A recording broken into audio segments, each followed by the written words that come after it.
To start out, this story sort of takes place on and off again throughout most of my life. It starts out as typical "my parents got a divorce when I was young" situation, but it unfolded into so much more. In fact, I'm still picking up the pieces of everything that happened. As it stands now, my father is dead.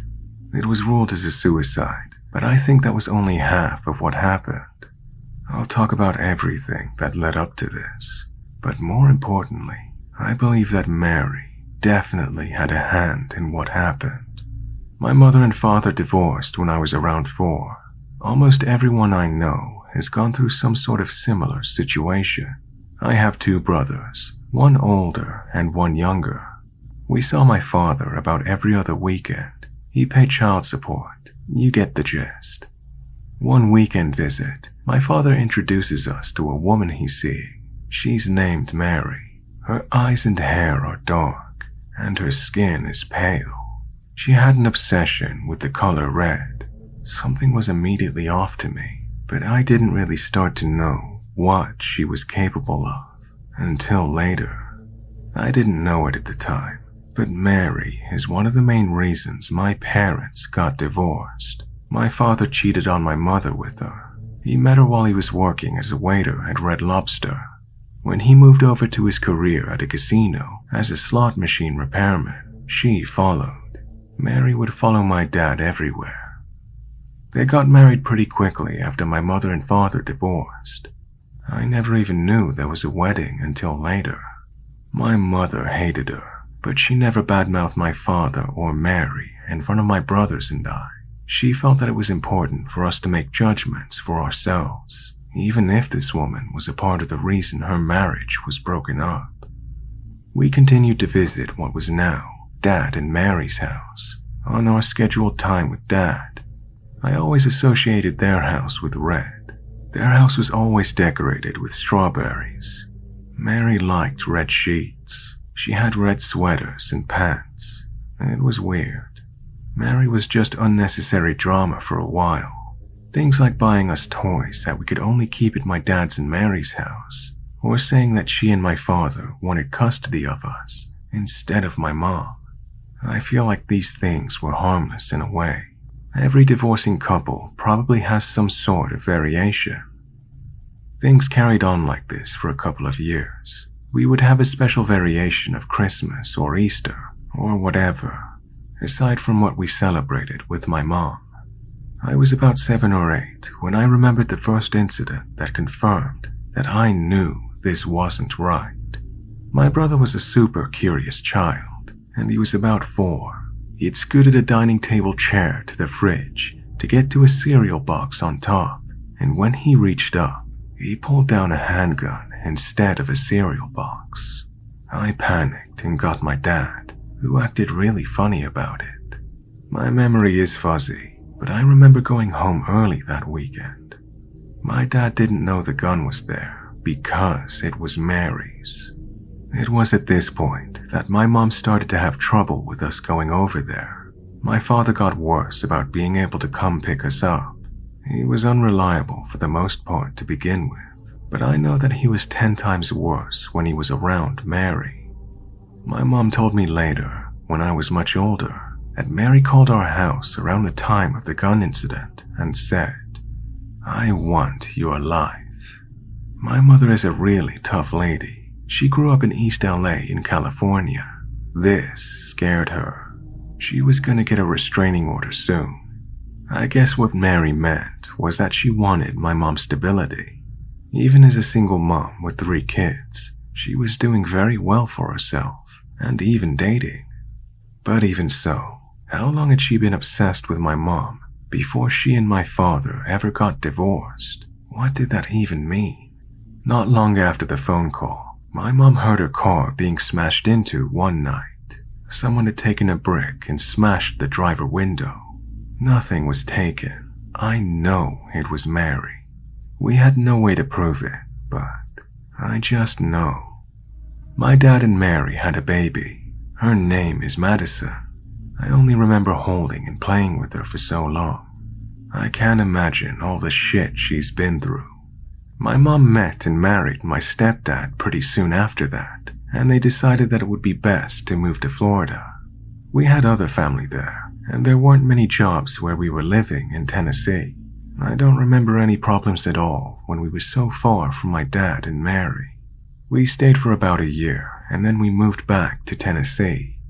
My stepdad was able to get a better job again, and we were closer to my mom's parents. This is when the phone calls start. As soon as we moved back, we would get phone calls where someone would just listen for a few minutes, and then they would hang up. The numbers were always blocked, but I'm sure it was her. She always knew where we lived because we started seeing my dad again. The calls continued for years. It became like an inside joke. We all knew who it was, but there wasn't anything we could do. My father denied it. Anytime I asked him about it, he took her side. We fell into this thing where my mom was the bad guy, and anytime I questioned my dad and Mary's behavior, they were sure my mom was putting me up to it. Things escalated one night when my dad came to pick us up for a visit. My mom and Mary ended up getting into a fist fight, where Mary swung first and my mom punched her so hard she fell backwards. My brothers and I watched from the apartment we were living in at the time. My mom went immediately to the police, but my dad and Mary never even called. My mom didn't press any charges, and the whole incident sort of faded away. We ended up moving into a bigger house a while after that, where we still are today. My dad and Mary started to have problems and split up. I thought maybe she would be gone for good, or at least gone for the most part, but she never really went away. My dad started to become a person we could somewhat rely on again when she was gone. I got to know my little sister more, and things were okay. Mary started coming around again though. Whenever she was with my dad in front of us, she would whisper in his ear. My dad would drink more. He became physically ill-looking and would start to gain weight. We could always tell when Mary was around because the difference was so drastic. He even officially divorced her at one point, but it was obvious that they still got together on and off. My brothers and I went on with our lives, and we became too old for visiting the way we were. Whole weekend visits became just going to see my dad for an evening. The whole time, however, the phone calls never stopped. They weren't as frequent, but they were there in the background. It was like a reminder that she was always there, lurking. When I got into high school, visits from my dad just about stopped altogether. We usually talked on the phone here and there, and I saw him when I had events like a marching band competition, a formal dance, milestones like graduating high school. It was pretty common to go a while without hearing from him sometimes. Mary was only a thought. I hadn't seen her in years. I never saw her anywhere at all. The phone calls had stopped, but only because we'd gotten rid of the house phone. I was a freshman in college, and I remember it being right around Halloween of 2009. I was shopping with my aunt for some cheap decorations at the Walmart by my house. I saw a woman walking slowly behind us, and my aunt and I both did a double take. It was Mary. She was totally following us around the store. She looked like she was maybe 50 years older than when I last saw her, and her clothes were disheveled. My aunt kept elbowing me to go talk to her, because we weren't exactly sure if this really was her. It could have been someone who just looked really similar. I worked up the nerve and went up to her. "Is your name Mary?" I asked. "Yes, it is. Hi, Samantha. How are you?" Using my name like that really caught me off guard. She knew who I was and wasn't bothering to talk to me. She didn't even act like she was being caught. I asked her if she talked to my dad lately because it had been a while since I heard from him. She swore up and down that she hadn't spoken to him for months, which I later found out was a lie. This was the beginning of my dad going missing. After I saw her, something happened, and it's hard to pin down what, but he completely disappeared.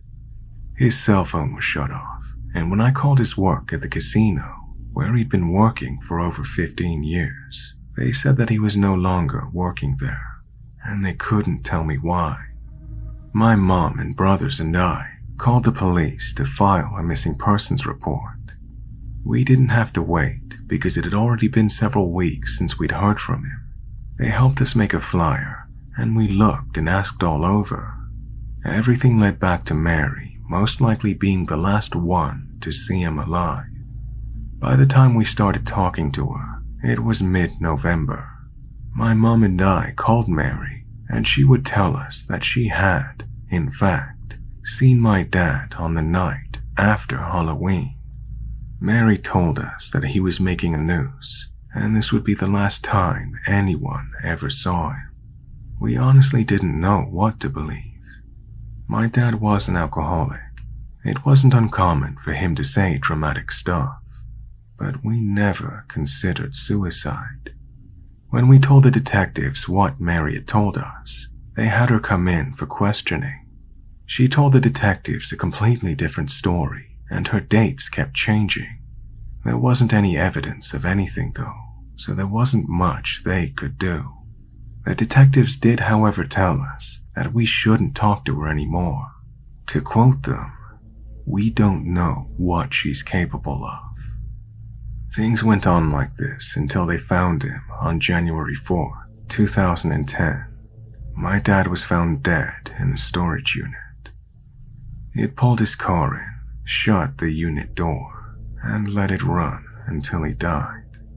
He'd been there for 63 days. There were several suicide notes, all dated for November 2nd. One for my mom, one for each of his children. But there was an especially long note for Mary, where he dotted on her and talked about what a wonderful woman she was. The suicide note even said for her to take any insurance money and to use it on herself. The date on the notes was so close to the date where Mary said she'd seen him. There are a million things that could have happened, but I know she had something to do with it. Even if my father did kill himself, I know that she helped push him over the edge. I'm not one to just blame someone. I know my father was a troubled man. He was an alcoholic, and he was depressed most of the time. But there's something frustrating and horrendous about this woman, and there's zero evidence for me to prove anything against her. She wasn't allowed to come to the funeral. My mom and parts of his family put everything together. There wasn't anyone he knew that hadn't heard of her, and everyone felt that she was a bad woman. I found a Facebook profile of hers months after they found my dad. There were only 5 or 6 photos of her and some guy, obviously happy. They were all dated for January 4th, 2010. The next year on January 4th, 2011, she showed up at my family's house. We didn't let her in the house, and she kept saying something about having some of my dad's stuff in the car. We told her to leave, or else we would call the police. That night, someone put red tissue paper in and around our mailbox. Even the next year, 2012, she called my mom and asked her to meet her in a Sonic Burger parking lot. She said she had a box of my dad's stuff to give us. My mom made my stepdad go instead of her, but she never showed. I feel like she wanted to do something bad to my mom. The next year, we didn't hear from her. I did some research, and it turns out she was put in jail for making meth. It made a lot of sense for some of the things, but I still have so many questions and issues that are unanswered. Supposedly she was let out sometime in the summer of 2014. The correctional facility she was at has a website, and it says she was let out for good behavior and rehab. I found a different Facebook that showed her with some other family. God help them if she's pulling the same shit as she did with mine. Now my little brother works at a video game store. It was around 8 p.m. one night, and Madison, Mary's daughter, came in to buy a video game. My little brother was shocked and he didn't recognize her. She introduced herself and my little brother couldn't do much. She asked for his phone number, but my brother didn't end up giving it to her because he had a weird feeling in his stomach. She took what she bought and left, and my little brother thought that was the end of it. But maybe 5 to 10 minutes later, in walks Madison again, with Mary by her side. My little brother immediately recognized her and started to panic. Mary and Madison stood at the back of the store, whispering to each other. He said that they were both smiling the whole time, and a couple of times they giggled at each other. Mary then looked at him right in the eyes and started to head towards the counter my brother was behind. He said that he felt so angry and his heart started to race.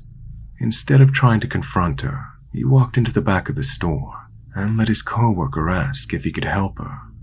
Maybe 10 minutes later, she was gone. His coworker told him that she left without asking for anything. My brother thinks that she was just making her presence known and that she could catch up with him, like they were friends or something. I just don't want this in my life anymore. I don't want her harassing my family members, and I want to move as far away as possible. We documented this incident with the police department, and they said if it happens 3 times, then we can file for a restraining order. I don't really know what else to do. As much as I thought it finally might be over, she pops right back up again. It's not enough for her that my dad is dead. I guess she wants to have the last word. She always wanted to have the upper hand.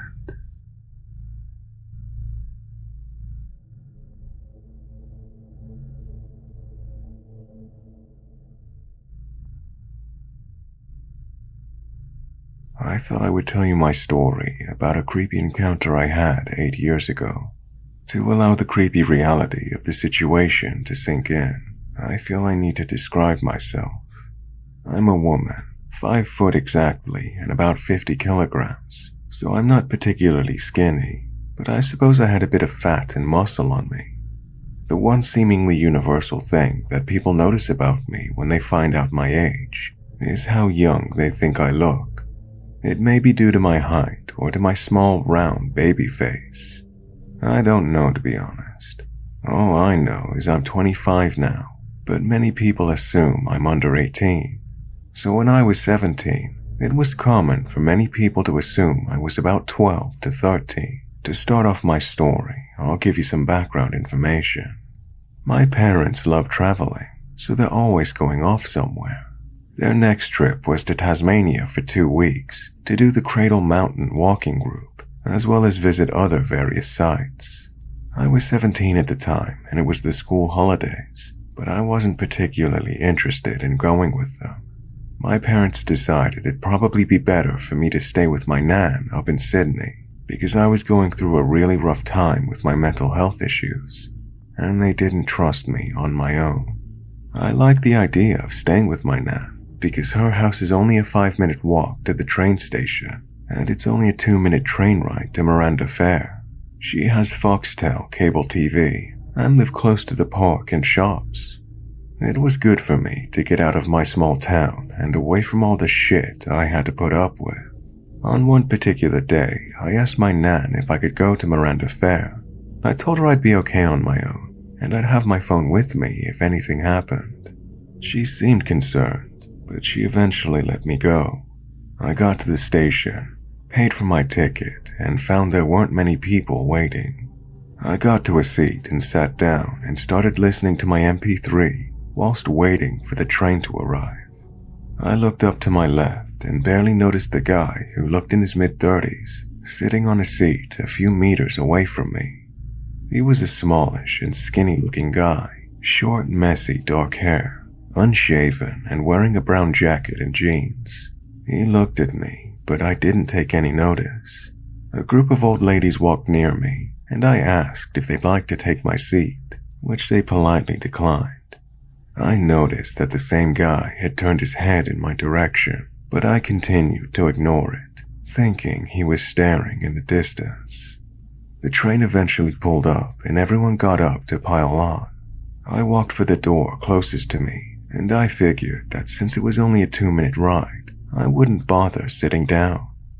The train started moving, and within seconds, the same man with the brown jacket was standing next to me. I ignored him, but he continued to stand very close to me. When I eventually looked up at him, he was already staring at me. "Hi there," he said, smiling. "Hi," I said politely, but not smiling back. I continued to ignore him. I thought it was weird that a man his age was trying to engage with me. There was no one else in the compartment apart from us, and for a split second, I felt trepidation.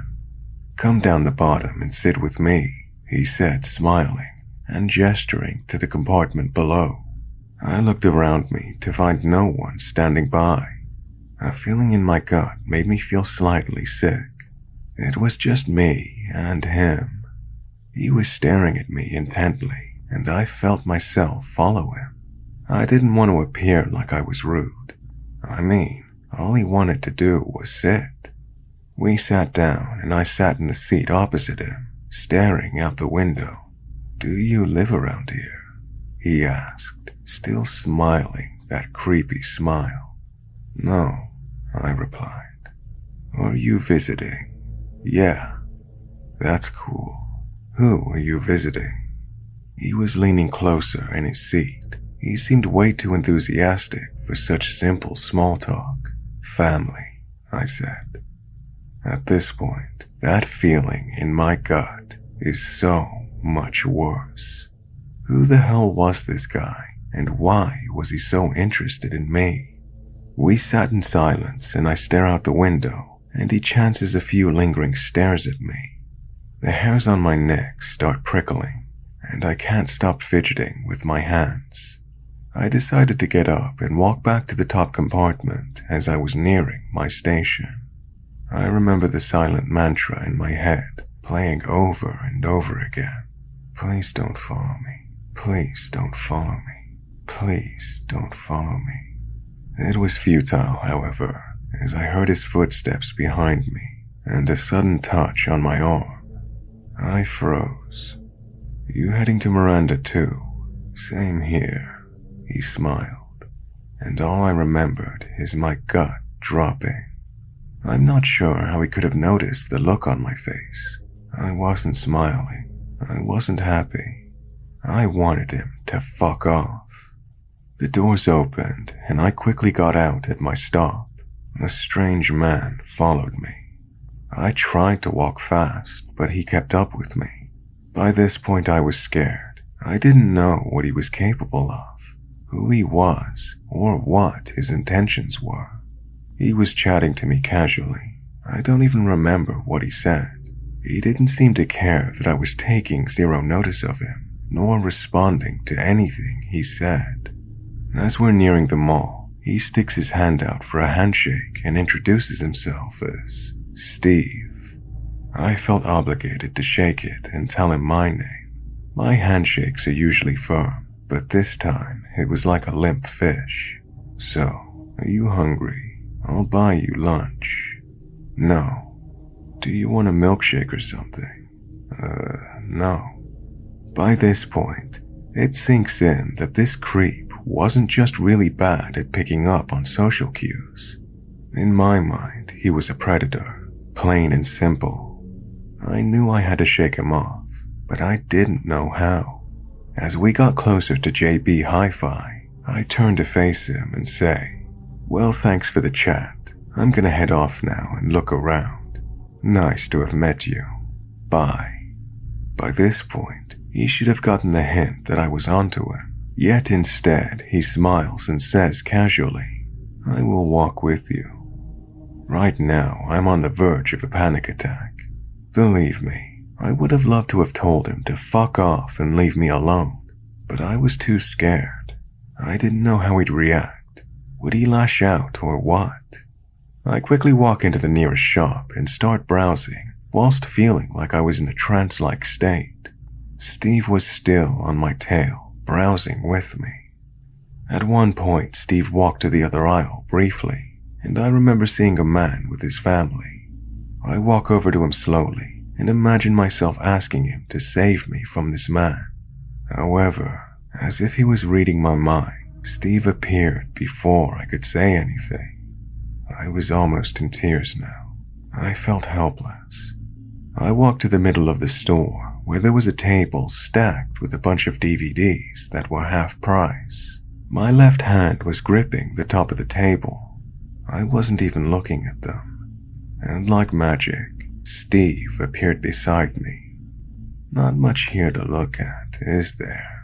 he says in an almost mischievous way. Suddenly, I felt something against my left hand, something hard, yet soft. When I looked, he had discreetly pushed the crotch of his jeans against my hand, and I'm pretty sure you can guess what I felt. I quickly pulled my hand away and felt myself feel like I was going to faint. My vision was blurry and my mind was scrambling. I wanted to puke and to sink through the floor all at the same time. I couldn't scream or fight back. I truly felt so vulnerable. I spotted the store's bag checker at the entrance of the store. I stare at him pleadingly.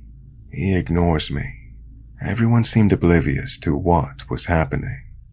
Steve eventually walked back to the CD section of the shop, yet he could still keep an eye on me if he had to. By this point, he'd been following me for almost an hour, probably more. I needed to do something. I took a leap of faith and suddenly approached the same bag checker. "Please help me. That man won't stop following me." "I'm not security," he replies unhelpfully. I could have lost my shit right there, to be honest. I was frustrated, angry, scared, anxious. "Can't you do anything? He won't stop." By this point, tears were coming out. I'd had enough. He looks over to where he was and then says in the most nonchalant of tones, he's looking at the CDs, "Just walk out of here." At that point, I didn't care. I bolted. I ran out of the store as fast as I could. I ran into the ground floor parking lot and I didn't stop running. I ran up 3 or 4 parking levels, meanwhile dodging cars and not looking back until I saw an elevator. I ran inside it and pushed it to the very top level. Once I got out, I ran into the nearest restroom and locked myself in the stall, where I sobbed for half an hour. I was too scared to come out. I didn't know if he tried to follow me, or maybe he didn't realize I was gone until it was too late, or if the bag checker said something to him. I eventually came out of the restroom after what seemed like forever. It took me 3/4 of an hour for me to feel remotely safe again. I wouldn't walk out of a shop unless I scanned the area beforehand. I ended up making it back to my nan's okay. The next day, as I walked to the local shops with my grandma, I started to feel like myself again. I casually watched a white ute go by as I chatted with my nan, and my heart stopped. It was Steve, staring at me. I never saw him again after that. I don't know what he was thinking or what he wanted with me, but I'm glad I didn't stick around to find out. I never told anyone about what happened. I always felt too ashamed, and it was somehow my fault that it happened. I often replay all the things I could have done or said to protect myself better, but I didn't, and I always felt weak for that. So Steve, let's not meet again.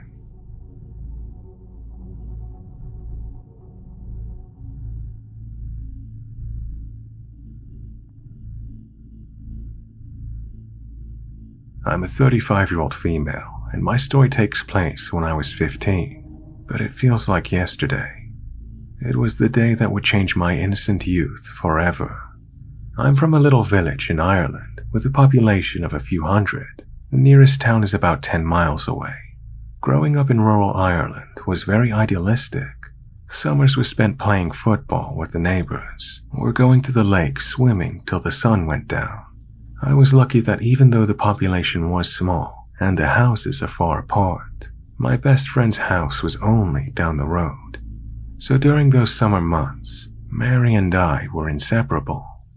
My friend and I grew up with lots of brothers and sisters in a safe village. We were given a lot of freedom, and sometimes we were gone all day and only came back before dark. As it was the mid-90s, we had no mobile phones, but our moms knew we would be okay and look out for each other. One thing we liked to do during these summers, besides going to the lake and hanging out at each other's houses, was go to town and look around the shops. The easiest way to get to town was to hitchhike, as there were no buses. Here in Ireland, we call it thumbing. Hardly anyone hitches now because most households have 2 cars, and parents are a lot more protective. But back in the 80s and 90s, it was very common. Our parents were okay with it, but there were certain rules we had to follow. I'm not entirely sure who came up with the rules, but I assume our parents did. Rule number 1, never hitch alone. You must thumb with at least 1 or 2 friends. Number 2, never take a lift if there are 2 or more men in the car, but 2 or more women is fine. Number 3, never take a lift from someone in a van. There could be more guys hiding in the back, or worse, ropes, blindfolds, and that kind of thing. Number 4, this was the most important rule. When a car stops to pick you up, always ask the driver where they're going first. If you tell them where you're going first, they could pretend they're going to the same place to lure you in. We were innocent but had common sense, so we followed the rules down to a T. Well, at least we tried to. My friend Mary and I used to hitch once a week during the summer. We would go to town with a population of a few thousand and look around the shops, eat ice cream, and hang out. When we got a ride, we had to make small talk with the driver, and as 2 shy 15-year-olds, this bit sucked the most. To make it fair, we took turns sitting in the front and did most of the talking. One day we spent a few hours in town. It was pretty uneventful, so we decided to thumb back. At around 3 p.m., we went to the usual spot to hitch from, just on the outskirts of the town. We were only waiting about 5 minutes when a white car pulled up. Before we could ask where he was going, he asked us first. My friend told him, and he said he was passing through our village on the way to another one. Rule number 4 broken. But he seemed nice enough, and we just wanted to go home. It was my turn to sit in the front. The driver introduced himself as John, a farmer, and he was really friendly. He was dressed in a worn t-shirt with holes in it. He had tattered pants and smelled like cow shit. The car was full of bits of straw and was old and battered like the driver. He was about 60, and he had no wedding ring on. Don't ask me why, but I always noticed these things. About halfway between town and our home village, he asked if we heard a noise. No, we replied. There it is again. It sounds like a banging noise, he said. I didn't hear anything, so I just sat there quietly. I think it might be the exhaust pipe, he said. I'll have to pull in and have a look. He pulled up on a busy road and went out to take a look. I didn't hear anything, Mary said to me. He seems like a weirdo, I said. Call it intuition, but even though he was really friendly and chatty, I got a bad feeling from him. Next thing he comes back to the driver's side and tells us that the exhaust is hanging down and was hitting the road. He needs us to help him tie it up. It was then I noticed he had string holding up his pants instead of a belt. I thought this was odd. Anyway, he got some more string and we both got out of the car. I got a bad vibe from him. I didn't feel scared at this stage. We were on a busy road and it was about 3:30 p.m., so we both got out of the car. He showed us the exhaust pipe hanging down and used a rag to hold it up because it was hot. My friend Mary took over holding it up, while he secured it with string. They were both kneeling while I just stood back and watched. It was then I noticed his fly was open, and I could see his privates. He was clearly not wearing any underwear. He didn't even have a belt on, so I guess I wasn't surprised. In my head I thought, oh fuck, what's going on? Oh shit. But I said nothing, I just stood there in shock. Mary hadn't noticed at this stage and just continued to hold the pipe. When John was standing up, he noticed his fly was open and acted all shocked. "Oh, girls, I'm so sorry and embarrassed. I only have a safety pin holding the fly together, and it must have come off. Please forgive me and get back in the car." Mary was stunned because she got a close-up of his privates, which left me to do the talking. I told him it was okay and that it was an accident, so we got back in the car. He fastened the safety pin, even though I didn't see him look for it. All was hidden again. Back in the car, the atmosphere was very different. We both felt mortified, and he kept apologizing over and over. I looked out the passenger window and repeated, "It's okay, it's okay." Then he said something that turned my stomach. "Well, girls, you're taking it very well. If I didn't know any better, I'd swear you liked it." Then he nudged me in the arm with his arm, like what you would do with a friend. I looked at him through the corner of my eye, my face still facing the window, when I noticed his fly was undone again, and he was exposed once more. He must have noticed me looking because he said, "Oh, sorry, the safety pin keeps opening, just don't look." Fine by me, I thought, but I said okay and continued to look out the window. He kept nudging me and saying, "Don't be looking," whilst giggling at the same time. He was doing this in a playful way, like this was a joke. Mary started to giggle too, because when she's nervous, she laughs. I knew it wasn't her fault, but I was getting angry at this stage. He wouldn't stop telling me to stop looking, and then he said, "Your friend is laughing. She must be enjoying the view." This made her laugh even harder. Now remember, we are both polite 15-year-olds that always respect our elders. We're a little shy, and I would never speak up to an adult. The nudging of my arm and my friend laughing was all getting too much. He'd asked if it was the first time I'd ever seen one. He once again told me to stop looking. I was turned, facing the passenger window, so much that I had my back to him. There was no way I could be looking. I lost my temper. I shouted at the top of my lungs, "I'm not fucking looking.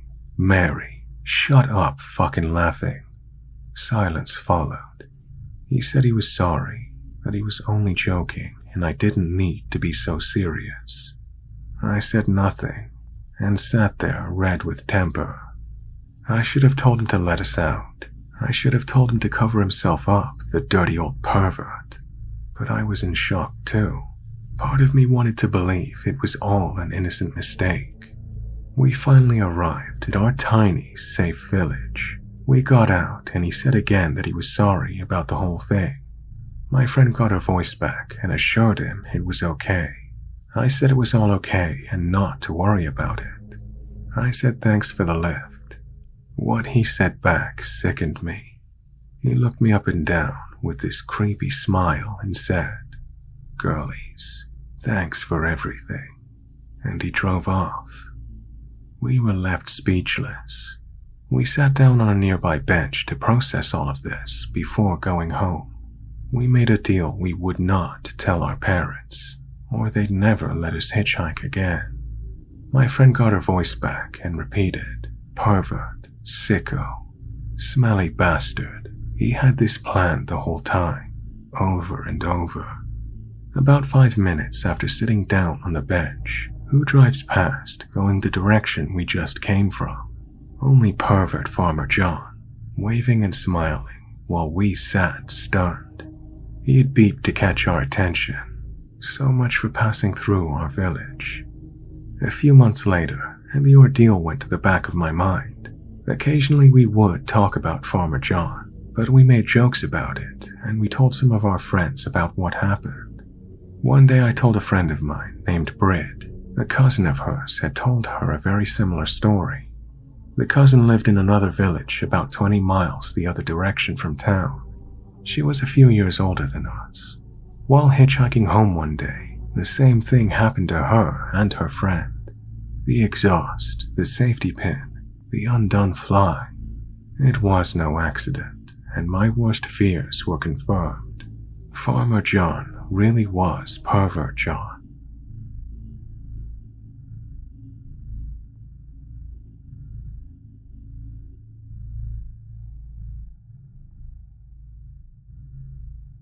So this is the weirdest job interview I've ever had.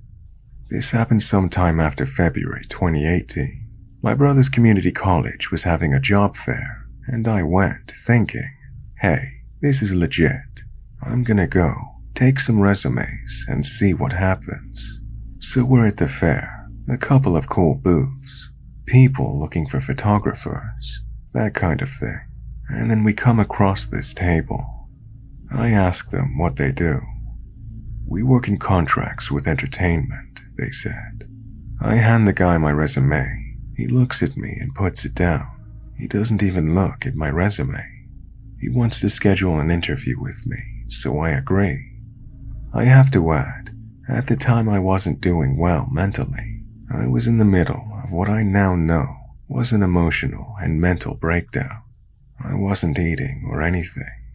You can kind of gather what I looked like, but nonetheless, I secure the interview, do my internet research, and find this company doesn't really have a digital footprint besides their really bare-bones website.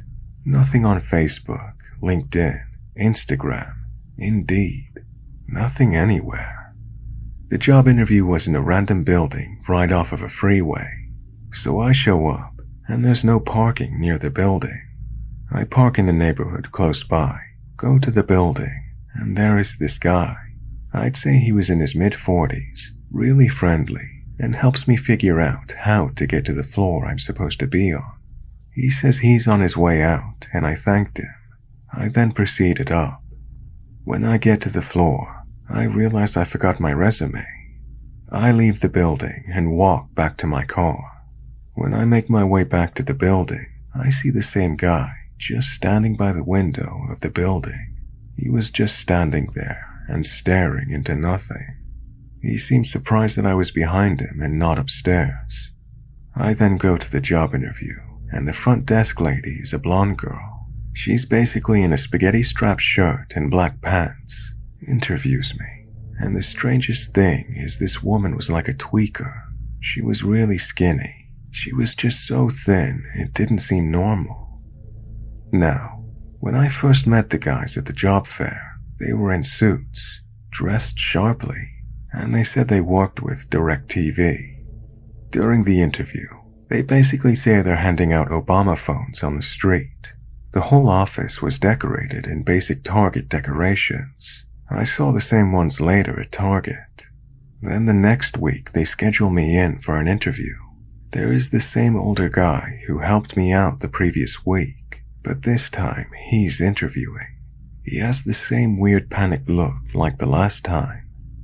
At the front desk this day is another young woman, better dressed but just as tweaker skinny, and much more in the "this job is so amazing, I love my job" mood. And my interviewer this time was some young guy in his early 20s wearing a suit 2 sizes too big, comically so. The guy gave me an interview that was basically the same interview as before, and they were going to start my onboarding. Something felt weird and told me just to say no, so I ended up bailing. But damn, does this interview still stand out in my head. I emailed the community college about it later, and basically what they told me was, we can't fix if the people at our job fairs lie to us about their jobs. Which, having worked at a college department that did fair jobs, really concerned me. How do they not verify the people who show up? I know at my old department, they would painstakingly verify the people there. To this day, I'm still worried about this. How many other college students have met these people? What was their exact goal? Why were all the female staff so thin? Why did they have no real social media footprint for an entertainment-centered company? How many people actually fell for this? And what exactly did I almost get myself into?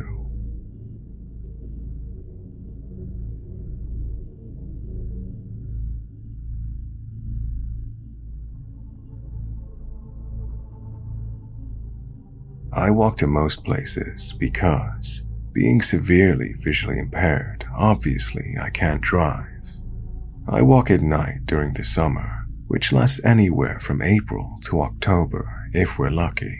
This is probably not the safest idea, but I'm from Texas, so temperatures of 100 degrees aren't unusual.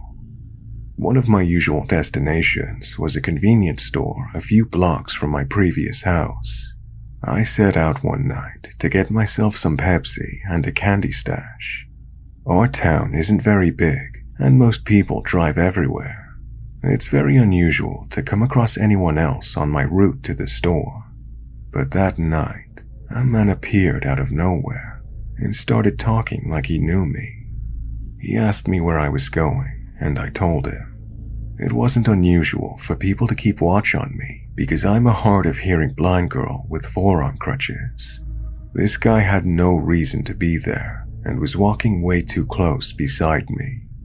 He asked me where I was going, and I told him, just in case I was overreacting. I sped up as much as I could, since this part of the route is very dark, with only a subway that had closed for the night. He definitely wasn't there for a $5 footlong. I tried to appear calm, though the alarm bells were ringing, and I was shaking to the point I was afraid I'd drop a crutch, which was probably the worst thing that could happen right then, especially after he started asking what I liked in the bedroom, and he could easily have his way with me in the ditch, and no one would know. I felt sick, but continued my walk. The store was only about 20 yards away. I knew the guy that was on the graveyard shift. I got safely inside, and my friend handed me a bag to carry my stuff in until I was ready to check out. And when I got up to the register, he began speaking loudly enough that my ears hurt, and I had to turn my hearing aids down because it hurt my ears.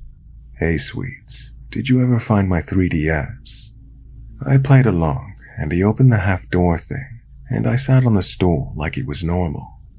The creepy guy came over and slammed his Bud Light down, followed by putting a 10 on the counter. After being handed his change, he went outside. He's still out there by the ice machine, my friend said. After about 20 minutes, he still hadn't left. My friend called his manager, and after explaining the situation, she told him to lock up and run me home. He did, and even walked me to my door. I put the key in my door, and we stepped inside. Catherine said to give you this. He handed over a keychain and showed me how to lock and unlock the pepper spray. Call us before you come from now on. He's come in after you for the last 4 weeks. My friend left, and I made sure every door and window was locked.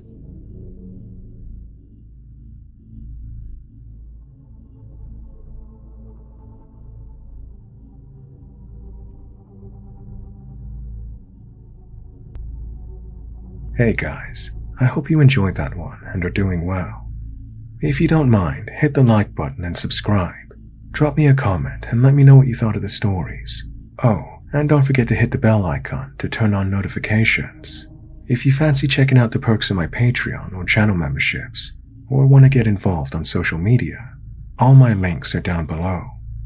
I want to give a shout out to my patrons and channel members for supporting the channel, so a huge thanks to Mr. Backwoods, Sarah C., Brenda, Sharon and Ashley, Absinthe Alice, Art and Gaming, Sarah P., Pretty Girl 215, Christy, Crafty Kel, Kay, Something Edgy, Borderline Betty, Spider's Web, Ooh La La Andrea, Lady Drackard, Sue, Monique, Sean Gorman, Casey, Linda, Austin, Tegan, Chris and Donna, Lil Smart, Jennifer, Gabrielle, Misanthropia, Ryan, Rudy, Christina De La Rosa, Noosh, Fire05, Jody, Kathleen Fenton, James Gargano, Gemma Allen,